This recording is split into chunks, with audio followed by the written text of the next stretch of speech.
안녕하세요. 저는 인천에 살고 있는 29 평범한 여자입니다. 예전에는 TV에 연애 프로그램이 하면 전부 다 챙겨서 봤었는데요. 요즘은 현실적인 사연 라디오를 더 많이 듣고 있습니다. 퇴근하고 캔맥주 마시면서 사연 라디오를 들으면 스트레스가 풀리기도 하고 가끔은 혼자 과몰입할 때도 많아요. 그래서인지 한 번쯤 제 사연을 보내보고 싶었습니다. 저는 이남 일녀 중 막내딸로 태어났습니다. 저희 남매는 나이 차이가 그리 많이 나지는 않았지만 어렸을 때부터 오빠들은 저를 딸내미 대하듯 살뜰히 챙겨줬습니다. 그래서인지 맛있는 음식, 좋은 거, 재밌는 건 다 오빠들한테 양보받으면서 컸어요. 어렸을 때는 몰랐는데 다 커서야 제가 과분한 사랑받으며 자랐다는 걸 깨달았습니다. 물론 그게 마냥 좋기만 한 건 아니었어요. 조금의 부작용도 있었거든요. 바로 두 오빠의 울타리 안에서 과하게 보호를 받으며 살다 보니 학창 시절에는 남자와 말 한마디를 못 섞어봤어요. 그 나이 때에만 할 수 있는 풋풋한 연애는 해보지 못한 게 너무 아쉽더라고요. 대학 가서야 좀 이성들이랑 대화 나누고 만날 기회가 있었는데요. 아무래도 제가 남자 경험이 없었다 보니 친해지기 어렵더라고요. 저는 먼저 제게 다가오는 사람마저 부담스럽다고 끊어내기 일쑤였어요. 그런데 친구가 그런 절 보다 못해 남자를 직접 소개해주겠다고 하더군요. 유나야, 너 대학 들어와서 한 번도 연애 안 했지? 너 지금 그 상태로면 졸업하고도 일한다고 바빠서 연애 안 할 것 같아. 제발 내 부탁인데 졸업 전에 소개팅 한 번만 해라, 응? 아, 사람이 사랑도 하면서 살아야지. 소개팅은 좀 부담스러운데? 자연스럽게 만나고 싶어. 자연스러운 만남 추구? 자만추? 야, 너가 지금 찬밥 더운 밥 가릴 때야? 자연스럽게 만나봤자 낯가리고 대화도 제대로 못할 거면서. 가볍게 소개팅을 먼저 시작해보고 경험 쌓아서 남자분을 눈을 키워야지. 친구는 저를 놀리거나 한심하게 생각하는 게 아니라 진심으로 제 청춘이 아깝다며 안타까워했습니다. 그러다 졸업 직전 저는 소개팅을 받기로 결심했습니다. 그때 만난 게 남편이었어요. 그런데 남편은 연애 경험 없는 저마저 혀를 내두르게 만드는 아주 쑥맥인 남자였습니다. 저랑 눈도 제대로 못 마주칠 뿐더러 카페에서 메뉴 하나도 척척 주문을 못 하더라고요. 그럼에도 제가 마음에는 들었는지 소개팅 후 애프터를 신청하더군요. 저는 당연히 거절했어요. 그런데 운명의 장난일까요? 제가 대학 졸업 후에 곧바로 취업을 못했었거든요. 취업하기 전까지 용돈이라도 벌려고 아르바이트 면접을 봤는데 그곳에 소개팅을 했던 그 남자, 지금의 제 남편이 일하고 있었어요. 분명 그때 전혀 이성적인 호감이 안 느껴졌던 사람인데 같이 아르바이트 하면서 힘든 일을 겪다 보니 어느새 정이 들어버리더군요. 남편은 연애는 쑥맥이었어도 사회 경험은 저보다 훨씬 많은 사람이었으니까요. 태어난 난생 처음 알바를 하는 저와 달리 그는 여러 아르바이트를 해왔어서 그런지 제가 헤맬 때마다 능숙하게 많이 도와줬습니다. 자연스럽게 의지를 많이 하게 됐고 저는 그렇게 첫 연애를 시작했습니다. 그렇게 연애 시절을 보내고 그와 결혼을 결심했을 때 저희 오빠들은 부모님보다 더 결혼을 강력하게 반대했습니다. 남친 집 형편이 조금 안 좋았거든요. 연애는 몰라도 결혼은 비슷한 수준의 집이랑 해야 한다고 오빠들은 저를 다그쳤습니다. 저희 오빠들은 둘 다 공무원이어서 더 좋은 짝 주변에서 찾아주겠다며 어떻게든 제 마음을 돌리려 하더군요. 막내야, 너 진짜 남자분 눈이 왜 그렇게 형편없는 거니? 네 남자친구가 고객센터에서 일하는 건 우리 집이랑 아무 상관없어. 하지만 내 매제될 사람이 고객센터에서 일하는 건 많이 다르지. 형이랑 내 주변에 다 공무원이야. 그래서 우리는 당연히 적어도 넌 공무원 남편 만날 줄 알았어. 우리가 네 짝으로 봐준 사람들이 있으니까 제발 이 결혼 다시 생각해봐. 공무원만 직업이야, 오빠? 왜 직업만 보고 그렇게 사람을 판단해? 그 사람 고객센터에서 나름 우수사원이야. 성실하고 일하고 있는데 직업 비하는 하지 말아줄래? 너 위해서 하는 소리야. 그 사람을 비하하고 싶은 마음 하나도 없다. 사람은 저마다 수준에 맞는 사람을 만나야 한다는 소리야. 그래야 결혼 생활도 평탄할 거란 말이야. 너 그 집안 감당할 수 있겠어? 그땐 오빠들의 말은 귀에도 안 들어왔고 제 눈엔 남자친구만 보였습니다. 남친은 본인 나름대로 열심히 사는 사람이었거든요. 넉넉한 집안도 아니었고 좋은 회사를 다니는 건 더더욱 아니었지만 그때의 남편은 불금에도 놀지 않고 대리운전을 해서 투잡을 뛰는 성실한 사람이었습니다. 저는 그런 남편을 보고 앞으로 무슨 일이 생기더라도 가족들은 먹여 살릴 사람이라 생각했어요. 게다가 저 역시 결혼해서도 일을 쉴 생각이 없었기에 둘이 배고를 일도 없겠다 안심했습니다. 오빠들은 끝까지 반대하다가 남편을 한번 제대로 만나보고는 사람은 좋더라면서 제게 사과했습니다. 부모님께서도 끝내 막내딸이 좋아하는 남자면 인성만 좋으면 됐다 하셨고요. 그렇게 저는 친정가족이 반대했던 결혼을 해냈습니다. 그래서인지 더더욱 잘 살고 싶었어요.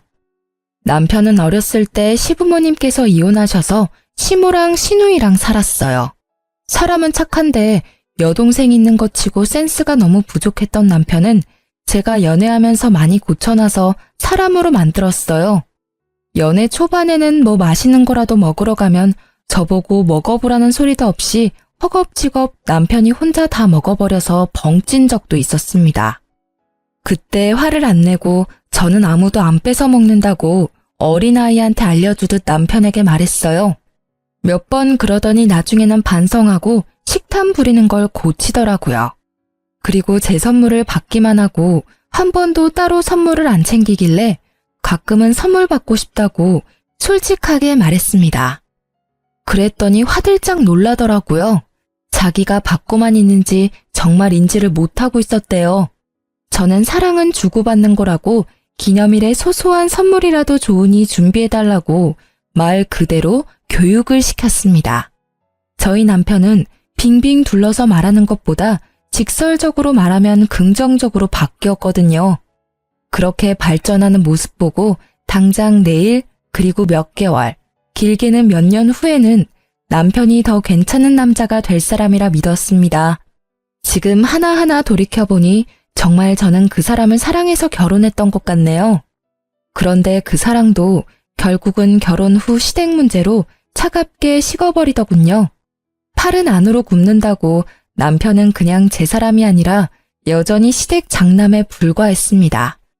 여보, 동생이 못 본 지 오래됐다고 식사 같이 하재. 그래? 생각해보니 아가씨 못 본 지 좀 됐네? 언제쯤?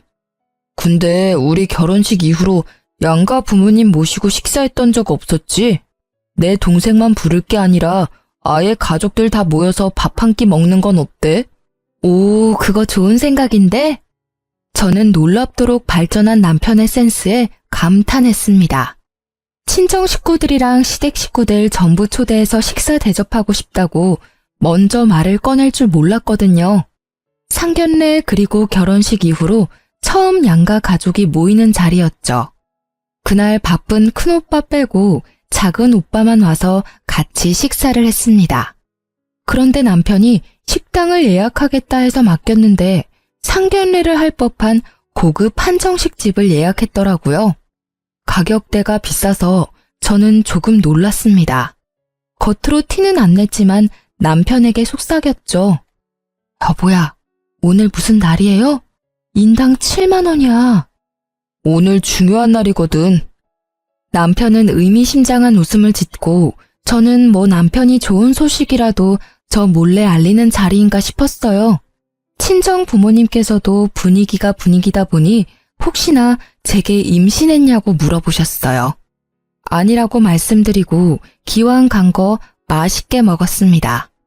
많은 발전은 했지만 아직은 부족한 남편의 센스에 알려줄 게 늘었다고만 생각했어요. 무슨 날도 아닌데 가족들 모일 때마다 고급 한정식 집을 갈 수는 없는 거니까요. 그런데 요즘 애들 말로는 플러팅이라고 하죠. 저희 작은 오빠 옆쪽에 앉은 시누이가 관심 있는 이성을 은근슬쩍 꼬셔내듯 작은 오빠 팔에 은근한 터치를 하고 요상한 웃음을 흘리는 겁니다. 신우이의 행동을 보고 저는 그만 깜짝 놀랐습니다. 사돈, 부추전이 너무 맛있어요. 좀 드셔보세요. 예상 못한 신우의 터치에 저희 오빠는 대답도 안 하고 젓가락질을 멈추더군요. 그러면 그만둘 법도 한데 여전히 과한 관심을 보이는 신우이 때문에 제 얼굴이 다 화끈거렸어요. 거기다 시모는 한술 더 뜨셨어요. 막내딸이 눈치 없게 오빠들보다 먼저 시집가서 사돈 근심이 많으시겠어요. 그런데 보니까 사돈 총각도 그렇고 우리 딸도 그렇고 둘 다 결혼 적령기네요. 이렇게 된 거 둘이 짝을 이루면 어른들 고민도 없을 텐데. 네? 아, 괜찮습니다. 지들이 알아서 맞는 짝 찾아서 결혼하겠죠. 엄마는 불쾌한 티를 숨기셔도 얼굴 표정에서 다 드러났고 친정아빠는 어머님의 의도를 파악 못하고 웃어 넘기셨습니다. 그런데 시모는 멈추지 않고 갑자기 겹사돈 얘기를 꺼내셨죠. 저 농담 아니고 진심으로 말씀드리는 거예요. 사돈 총각 정말 사윗감으로 놓치기 싫어서요. 겹사돈이면 명절에 이렇게 자주 모이고 얼마나 좋겠어요? 엄마, 식사 다 끝내시고 말씀하신다면서요. 괜히 당사자들 쑥스럽게 왜 그래요? 시모는 신우와 저희 오빠를 연결시키려는 분위기를 만들었고 한술 더 떠 신우는 부끄러워했어요. 뭐 인연이 된다면야 겹사돈이 될 수도 있지만 난데없이 당사자 의견은 물어보지 않고 이런 자리를 만들었다는 게 좀 황당했습니다. 게다가 신우이는 오래 사귄 남자친구가 있었거든요. 아가씨 남자친구 있으시잖아요. 아니, 그놈이랑은 헤어질 거야. 결혼까지 생각하고 만나는 거 아니고 정 때문에 만나는 거지. 암튼 사돈 총각 절대 그놈은 신경 절대 안 써도 돼요. 넌 눈치도 없게 그걸 지금 말이라고. 제 말에 당황해서 어쩔 줄 몰라 하는 신우이 대신 시모가 대신 입장을 말하는데 그 말들도 참 웃겼습니다. 지금 사돈 처녀 만나는 사람도 있는데 겹사돈 이야기 하신 거예요? 아까부터 진짜 너무 불쾌하네요. 진지한 관계 아닙니다, 사돈. 이건 정말 예의가 아닌 것 같으시네요. 어머님, 곧 헤어질 사이예요. 깊은 관계 아닙니다. 오해하지 마세요. 아니, 사돈 처녀. 어머님이란 부르지 말아줄래요? 이게 무슨 경우 없는 상황인지 모르겠네요. 이미 식사 분위기는 엉망이 됐고 부모님은 집으로 돌아가셨습니다. 내내 잠자코 참고 있던 둘째 오빠는 남자친구가 있다는 말에 역시나 화가 났는지 자리를 박차고 일어났습니다. 이게 도대체 무슨 상황이지? 먼저 들어가 보겠습니다. 저는 사돈한테 일말에 관심 없고요. 잘 될 마음도 없습니다. 오히려 불쾌하네요. 종아야, 오빠 먼저 갈게. 나중에 연락하자. 오빠. 그렇게 식사를 끝마치지도 못하고 친정 식구들은 집으로 갔어요. 여보, 형님께서 계산 안 하시고 그냥 가셨대. 그래서 이 비싼 밥값 내가 계산 다 하게 생겼어. 빨리 형님한테 연락 좀 드려봐. 그게 무슨 소리야? 밥 한 술도 제대로 못 두고 간 우리 오빠가 왜 계산을 해야 해? 이 상황에 지금 그게 할 말이야? 여보야, 화내지 말고 이성적으로 생각해봐. 우리가 감당하기 너무 비싸잖아. 형님께 이체해달라고 연락 좀 해보면 안 돼? 울상짓는 눈치 없는 남편을 보고 저는 어이가 너무 없었어요. 자기가 온 식구 다 불러 모아놓고는 왜 우리 오빠 보고 계산하래? 어머 얘, 너 그러다 내 아들 잡아먹겠다. 뭘 그렇게 도끼 눈을 하고 애한테 따져? 내가 사돈 총각이랑 내 딸 한번 이어주려고 자리 마련해보라 시켰다. 그게 뭐가 잘못됐니? 참나, 돈도 잘 벌면서 이 정도 식사값도 계산 안 하고 그냥 가다니? 어머님, 저 도저히 이해가 안 가서 그러는데요. 왜 저희 오빠가 식사값을 당연히 계산해야 하나요? 그리고 지금 이 상황 저도 너무 속상하고 화나요. 새언니, 왜 속상해요? 제가 더 서운해요. 저 남자친구 있는 건 뜬금없이 저한테 물어보지도 않고 왜 공식적으로 말한 거예요? 저랑 오빠랑 잘 되면 언니한테도 좋은 일이잖아요. 아가씨, 남자친구랑은 헤어지셨어요? 아직 안 헤어지셨잖아요. 맞는 말 했는데 왜 아가씨가 화내세요? 화낼 사람은 바로 저예요. 가벼운 말싸움 후 그만하자며 시모와 시누이도 결국 자리를 뜨더군요. 다음에 얘기하자고 얼버무리면서요. 그 와중에 남편은 제 기분을 살피지도 않고 아직도 뭐가 잘못됐는지 모르는지 철없이 용돈 다 썼다며 계산서를 제게 내밀더라고요. 그날 50만 원 넘는 돈 썼는데 아무도 제대로 된 식사를 못했어요. 저는 집에 돌아와서야 남편에게 제대로 따졌습니다. 당신 처음부터 그런 불순한 의도로 우리 식구들 부른 거였어? 그것도 난 기분 더러운데 우리 오빠가 계산 안 했다고 투덜거리는 모습도 최악이더라. 누가 당신 보고 비싼 한정식 예약하랬어? 누가 우리 오빠한테 아가씨 소개시켜 달랬냐고. 지금 이게 도대체 무슨 상황인데? 불순한 의도라니, 기분이 더럽다니, 말 좀 가려서 해라.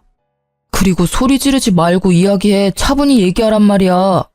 아니, 다 큰 남녀 소개시켜주는 자리를 꼭 세세하게 말하고 진행시켜야 해? 어색한 분위기 말고 자연스럽게 분위기 형성한 거잖아. 우리 엄마께서 얼마나 무안하셨겠어? 당신 그렇게 안 봤는데 너무 매정한 것 같아. 충분히 좋게 위트 있게 넘길 수도 있는 상황이었어. 게다가 오빠로서 지금 내 동생 남친은 비전이 없어. 결혼시키기 싫다고. 이렇게 가까이에 좋은 신랑감 있는데 내가 망설일 이유가 있겠어? 동생 위해서 용기 한번 내본 거라고. 근데 당신 때문에 다 망쳤어. 너나 소리 지르지 마. 이 상황에 무슨 교양을 따지니? 너 지금 네가 뭘 잘못한 건지 모르지? 나 당신 부인이야. 간단히 상의라도 했어야지. 그럼 당신이 내 동생이랑 형님 연결시켜 줬을 거야? 아니? 그럼 내가 당신 죽어라 말리기라도 해서 애초에 이런 상황 안 만들었겠지. 오래된 남친 있는 아가씨랑 솔로인 우리 오빠를 왜 엮어? 당신도 아가씨도 참 구제불능이다. 어떻게 그런 발상을 해? 됐고, 2번 다신 이런 상황 만들지 마. 알겠니? 그리고 오늘 계산한 밥값 다음 달부터 당신 용돈에서 절반은 뺄 테니까 그렇게 하라. 뭐? 그런 게 어딨어. 반반 부담할까 했는데 그냥 네가 다 낼래? 남편은 끝까지 삐죽거리며 제 속을 긁더라고요. 근데 말야, 당신 나한테는 심하게 해도 우리 엄마랑 내 동생한테는 당신 너무 심했어. 따로 사과할 거지? 사과는 내가 받아야 할 입장이거든? 그때 저는 처음으로 남편에 대한 콩깍지가 다 벗겨졌어요. 결혼 전 오빠가 그토록 제 결혼을 말렸던 장면들이 마치 파노라마처럼 제 머릿속을 스쳐 지나갔죠. 저는 반성 태도를 보이지 않는 적반하장인 남편과 각방을 쓰면서 투명인간 취급했어요.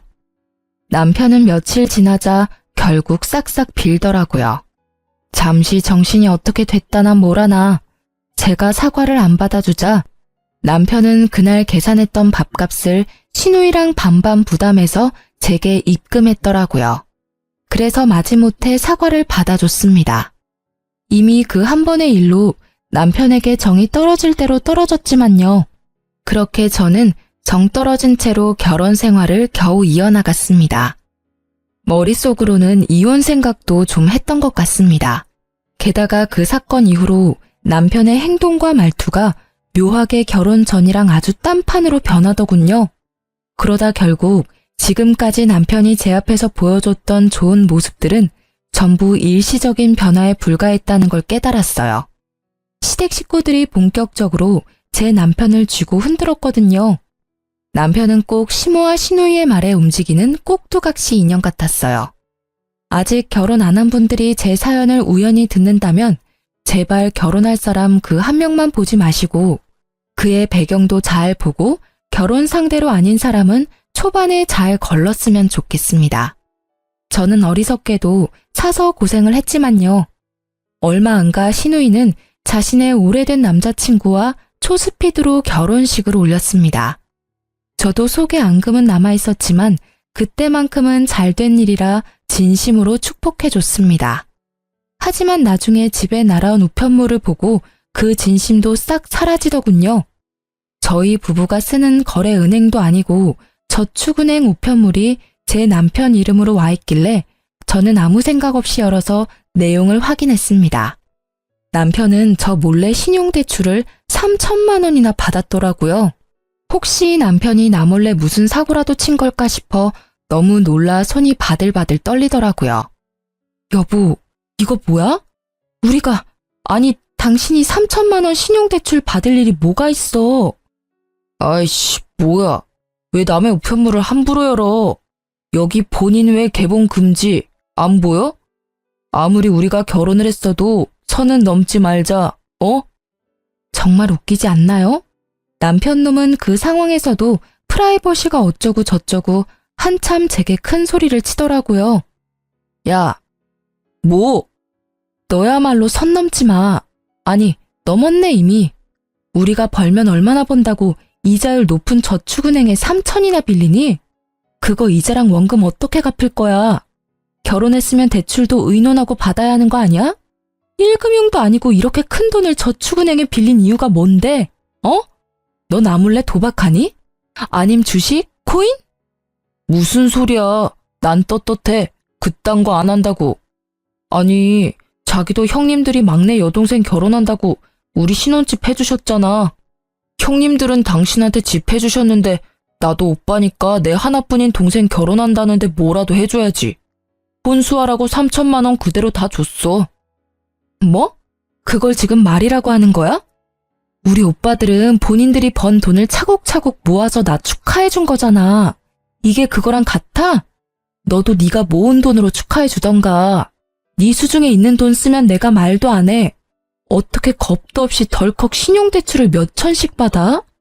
게다가 넌 가정도 있는 사람이잖아. 내 의견은 하나도 안 묻고 상의 없이 신용대출 받는 게 정상이야? 당신 마인드 진짜 무섭다. 그게 이자가 얼만데? 너는 뭐 맨날 나보고 상의하래. 이런 것쯤은 나 혼자 결정해도 되잖아. 그럼 외벌이도 아니고 뻔히 너랑 나 맞벌이 하는 거 알고 있는데 어떻게 여동생한테 돈 없다고 말하냐? 그건 내 자존심이 허락 못해. 그리고 당연히 형님들은 돈 잘 버니까 대출 안 받아도 여유롭겠지만 난 그렇지 않잖아. 그러니 대출이라도 받는 수밖에. 그러니까 수준에 맞게 축하를 해줘야지. 답답하다. 전혀 말이 안 통해. 어쩌겠어. 이미 지나간 일이니까 그만 화내. 천천히 갚아나가면 되잖아. 그래서 말인데 생활비 각출하는 거 1년만 좀 봐줘. 뭐? 빚 갚는 게 남일이야? 뭐가 그렇게 여유롭고 덤덤하고 뻔뻔해? 우리 결혼했어. 저지르기 전에 상의했어야지. 1년? 어림도 없어. 네가 저지른 일 너 혼자 알아서 감당해. 경제관념까지 박살난 남편의 행동을 보니 저는 당장 이혼하고 이 상황을 벗어나고 싶다는 생각이 강하게 들었어요. 이대로 있다가는 저마저 빚더미에 앉을 것 같은 예감이 들었거든요. 거기에 시누이와 시모의 막 나가는 행동은 제 이혼을 더 앞당기게 해줬습니다. 남편과 냉전은 계속됐고 저는 개인적으로 이혼 전문 변호사를 알아보고 있던 중이었어요. 자고 있는데 새벽에 갑자기 시누이가 신혼집에 쳐들어와서는 저를 몰아붙이더군요. 언니 때문이라고요. 이게 다 새언니 때문이야. 아가씨 왜 이러세요? 지금 시간이 새벽 2시 반이에요. 신우는 난데없이 나타나서 바닥에 널브러져서 울기만 하며 하염없이 제 탓을 하더라고요. 다짜고짜 전부 제 탓이라는데 한편으로는 왜 그러는지 궁금하면서도 너무 어처구니가 없었어요. 그리고 시누이가 연락을 한 건지 시모도 곧 신혼집에 행차했습니다. 시모가 오니 신우는 어쩐지 더 기세가 등등해져서 울음소리는 더 커지고 저를 살짝 밀치기까지 하더군요. 그런 와중에도 남편 놈은 저를 지켜주지도 않고 잠자코 그 상황을 지켜보고만 있었습니다. 어차피 이제 이혼할 놈이지만 진짜 너무 괘씸하더라고요.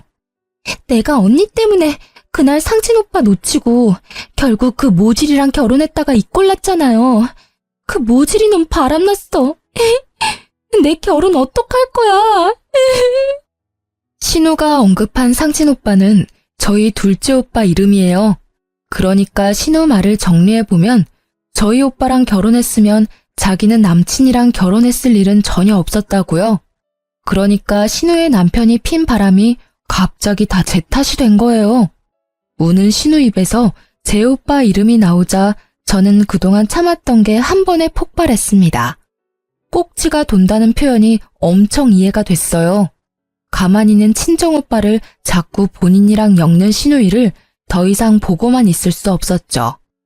아가씨, 제발 가만히 있는 저랑 우리 오빠 좀 내버려 두세요. 왜 자꾸 아가씨랑 저희 오빠를 엮어요? 왜 아가씨 남편이 바람핀 게 제 탓이죠? 이럴 시간에 정신과에 좀 가보세요. 내가 상진 오빠 사랑하는데 언니가 회방 놓았잖아요. 그러니까 새언니 탓이죠. 엄마 들었어? 나보고 병원이 나가래. 진짜 웃겨. 도대체 시댁을 뭘로 보는 건지. 너 지금 어디 시엠이 보는 앞에서 소리를 지르니? 내 딸 정신병자 취급하지 마라. 겹사돈 진즉했으면 이렇게 불화도 안 생겼을 거다. 니 탓 맞지 뭐. 어머님, 꼭 딸내미 손잡고 병원 좀 가보세요. 저 진짜 기가 막혀서 더 말하기도 싫으니까 제 집에서 당장 나가주세요. 제발요. 너 진짜 내가 엄마랑 내 동생한테 함부로 하지 말랬지? 진짜 시댁이 우습냐? 남편이 우스워? 그래, 우스워. 그만 우스운 꼴 보이고 네 엄마랑 네 여동생 데리고 내 집에서 나가. 뭐? 내 집? 여기가 왜 네 집이야? 우리 집이지? 예, 이렇게 된 게 다 네 탓인데 사돈 총각이랑 재혼을 시키던지 네가 해결책을 내놔야 나가지. 시모는 정말 눈 하나 깜빡이지 않고 재혼을 언급했어요. 저는 재혼이란 말에 이성의 끈이 딱 끊어지더군요. 그놈 바람핀 걸 왜 나한테 책임을 묻냐니까요? 애먼 우리 오빠를 뭐가 어째요? 재혼? 다신 우리 오빠 입에 올리지 마세요.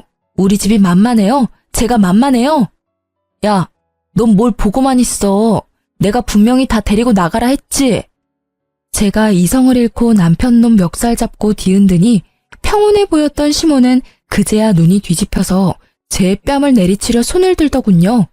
남편 놈은 그나마 자기 마누라 뺨 맞는 건 또 싫은지 지가 대신 뺨을 맞았어요. 넌 그걸 또 속도 없이 왜 막아? 괜찮냐? 안 되겠다. 어머님은 어머님 자식만 귀하죠? 저는 일부러 남편의 뺨을 갈겼습니다.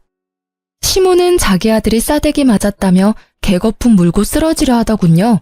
제 손맛을 본 남편은 멍하니 정신 못 차리고 서 있고 신우이는 옆에서 씩씩거리더군요.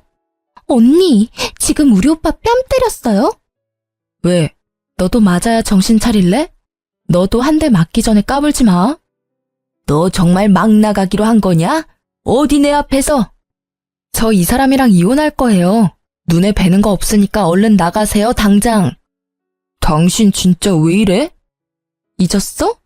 여기 우리 오빠가 내 명의로 해준 집이야. 여보세요? 경찰이죠? 출동 좀 바로 해주실 수 있나요? 집주인이 나가라는데 계속 안 나가는 인간들이 있어서요. 저는 망설임 없이 경찰에 신고했습니다. 아니면 상식이 안 통하는 이 사람들과 날이 밝도록 싸울 것 같았거든요.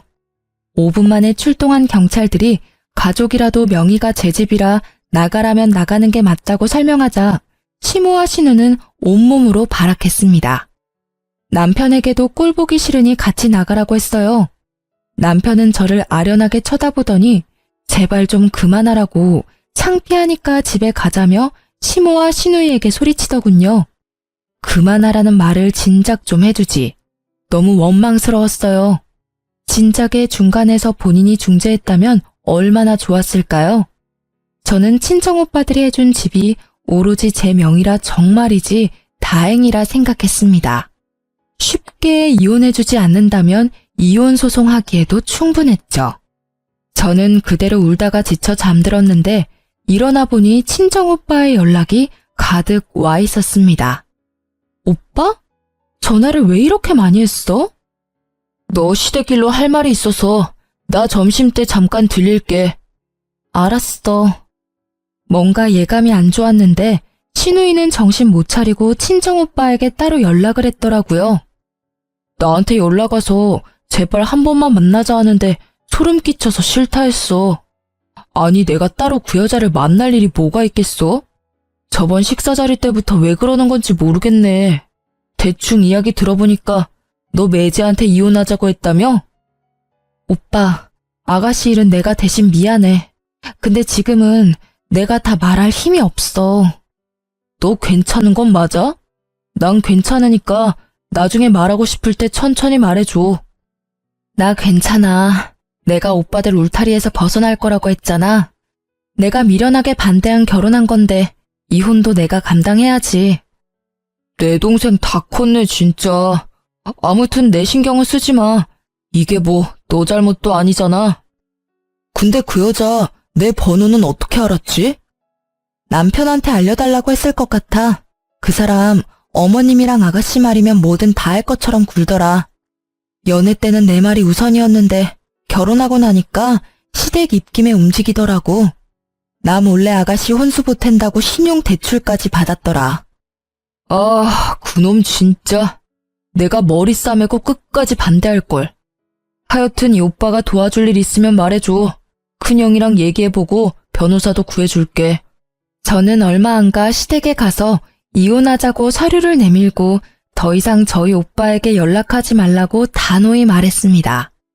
남편의 얼굴은 그 사이 피죽도 못 얻어먹은 것 마냥 많이 상해 있더라고요. 목소리도 한껏 풀이 죽어 있었어요. 하지만 더 이상 안타까운 마음도 안 들었습니다. 솔직히 저 보여주려고 쇼한다는 생각밖에 안 들었어요. 이혼하자. 내 결론은 이혼이야. 남친 있는 아가씨가 사돈인 우리 오빠한테 찝쩍거리는 것도 불쾌했고 결혼해서 남편 바람피니까 나랑 우리 오빠 언급하는 것도 소름 끼치고 결정적으로 당신 나 몰래 아가씨 준다고 신용대출 받은 거에서 난 완전히 신뢰를 잃어버렸어. 여보야, 그러지 말고 나랑 일단 둘이 더 대화를 해보자. 제발. 이렇게 갑자기 이혼 서류 내밀면 나 어떻게 살라는 거야? 내가 잘못했어, 응? 남편은 제게 손이 발휘되도록 빌었지만 이미 이혼은 결심했으니 냉정하게 남편을 뿌리쳤어요.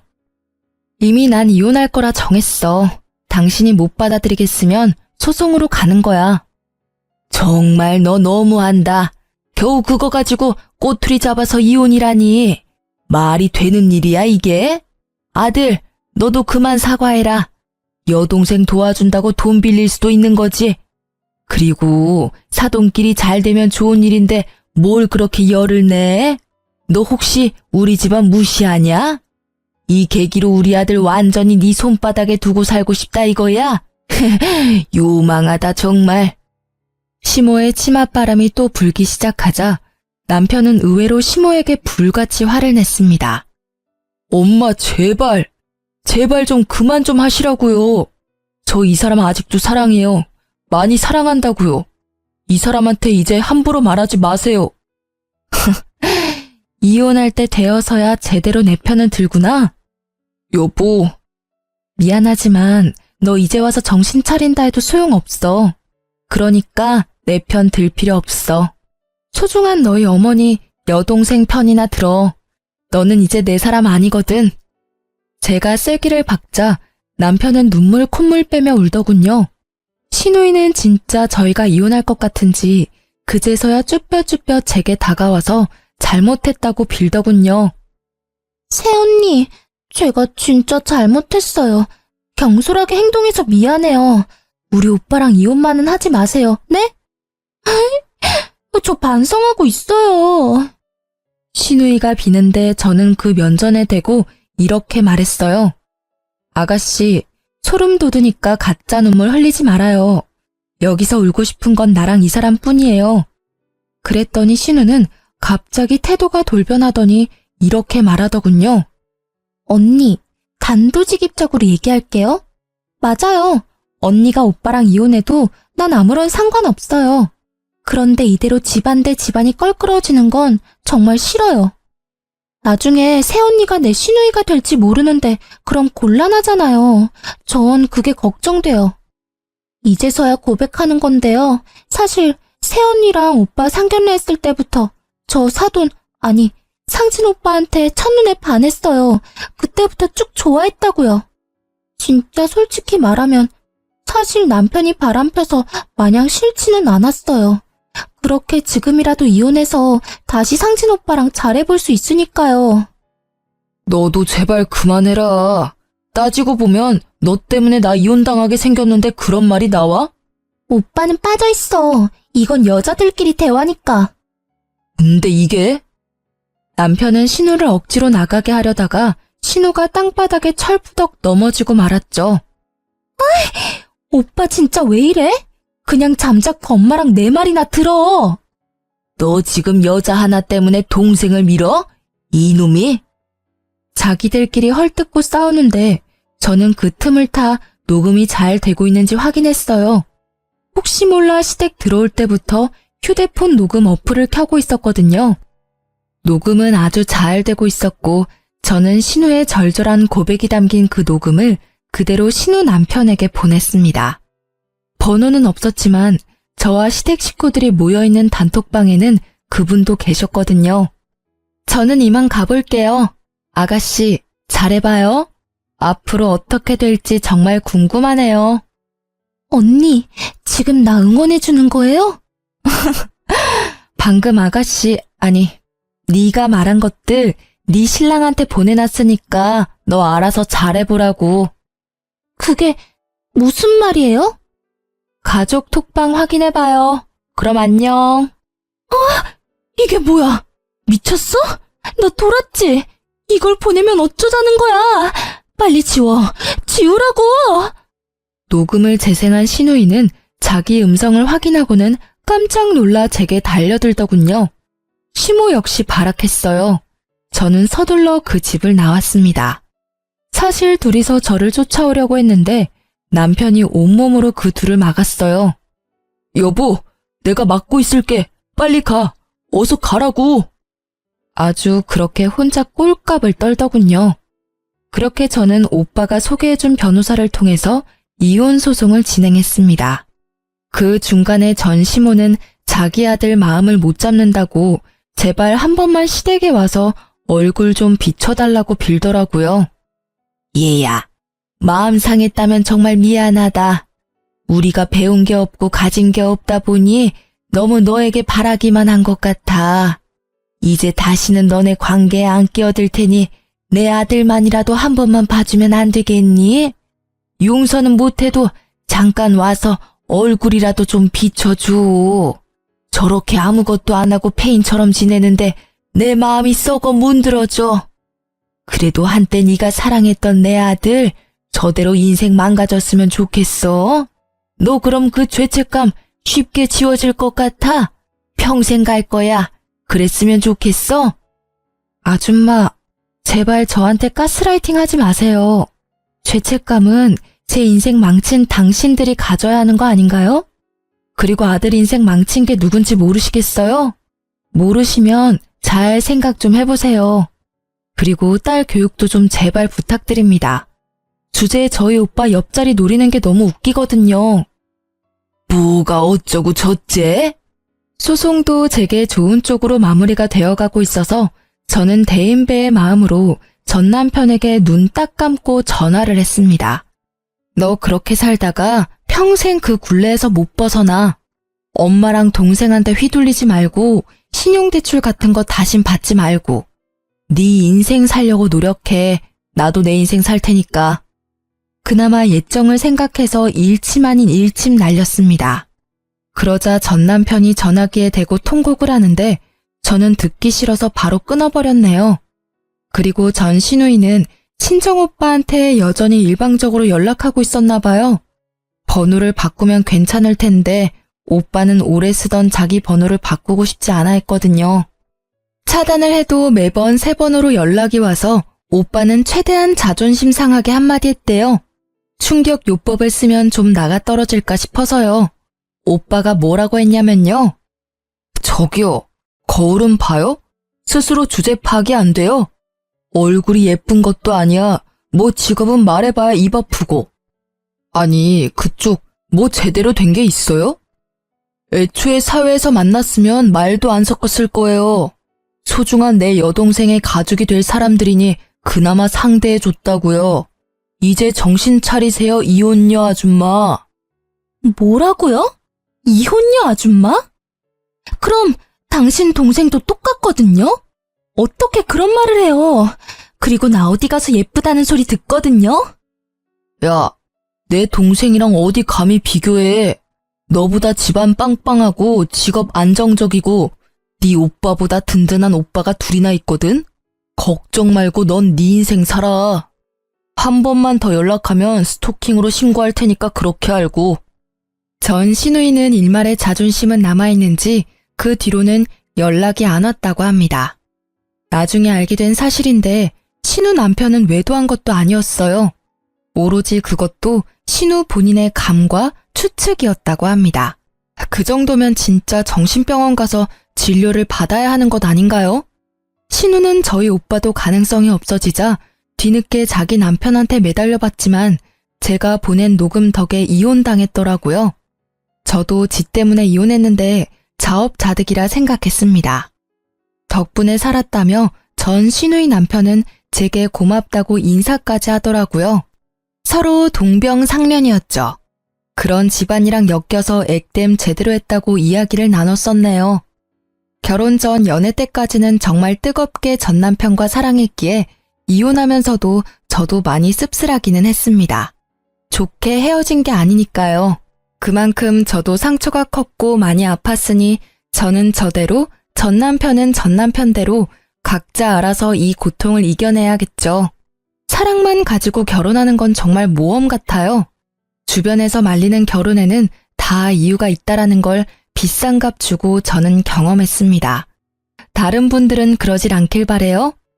지금까지 제 긴 사연 들어주셔서 너무 감사합니다.